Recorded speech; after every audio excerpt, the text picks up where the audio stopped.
When you were a kid, did you ever spend hours and hours on your guitar learning how to play it? Or perhaps you spent every free moment playing chess or shooting hoops. Why the obsession? Why did we do that? I'm Jana Henneman, and today we're talking about mastery and mastering a skill. Any skill, as long as it's moral, ethical, and legal. Mastering a skill or skills is something that humans crave. It's also near the top of Maslow's hierarchy of needs.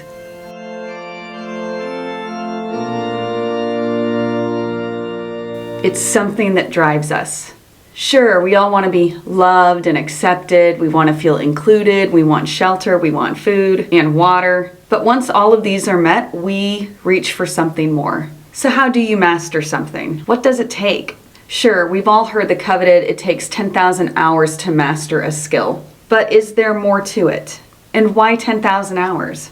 Personal story. I remember being a young whippersnapper in my early 20s, just 2 or 3 years ago. That's a lie. And I found myself in the middle of a salsa class. Now, I didn't want to necessarily learn salsa. I had no desire to, but a gentleman that I worked with who ended up being my daughter's father insisted that I come with him. Reluctantly, I went. It was either that or spend 2 hours in one of Kuala Lumpur's infamous traffic jams. And so I decided, yeah, this might be a better way to spend my time. Sit in a traffic jam, go dance. I chose dance. Anywho, during the first salsa class, I embarrassed myself. Apparently Terrence was more middle of the range when it came to his salsa skill set, and I had 2 left feet. To call myself a beginner is being generous. At least twice a week I found myself in this class making a fool of myself. I was embarrassed. I'd watch the other dancers excel while I stayed mediocre at best. And I honestly don't think any of the other students wanted to dance with me. Finally, the salsa instructor, who's still a good friend to this day, she took me aside and she said, "Jana, do you want to get good at this fast?" Of course. After all, I hate looking stupid. She then gave me an assignment. I was to go home and practice just the basics every night for 25 to 30 minutes. That's it. 1, 2, 3, 5, 6, 7. 1, 2, 3, 5, 6, 7. No fancy moves, no styling, no spins. Just the basics. I did as I was told, and to my surprise, I could actually keep up with most of the class. I was elated. At least I didn't look as stupid as I did before. Anywho, in the following weeks, I kept up with my nightly routine, my 25 to 30 minutes just doing the basics.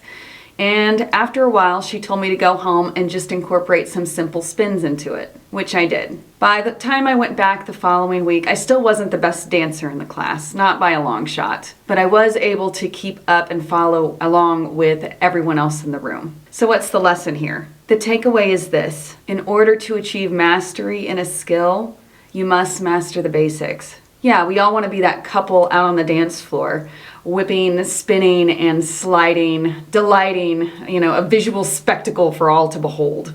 But in order to get there, the basics must be unconsciously competent. Here's a graphic to kind of show you what I mean.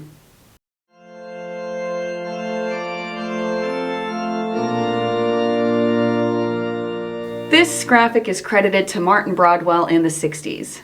When I started the salsa class, I was consciously incompetent. I knew what salsa dancing was, and I knew that I didn't know how to do it. Then my salsa teacher took me aside and told me to practice knowing the basics, or conscious competence. So let's move over in the quadrant. I had to consciously practice in order to get better.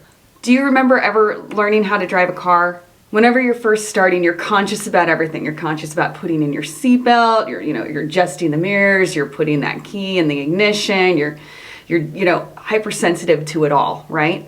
Nowadays, you probably don't even think about it. You just kind of hop in and go. This is an example of unconscious competence. Here's the graphic again. In summary, unconscious competence usually happens before we hit 10,000 hours. However, to truly master a skill, 10,000 hours of practice is the rule of thumb, according to Malcolm Gladwell in his famous book, Outliers. Great book, by the way. Anywho, I'm Jana Henneman. Thank you so much for tuning in today. Remember to like, follow, subscribe to our channel, and sign up for our free newsletter. And I'll catch you sometime next week.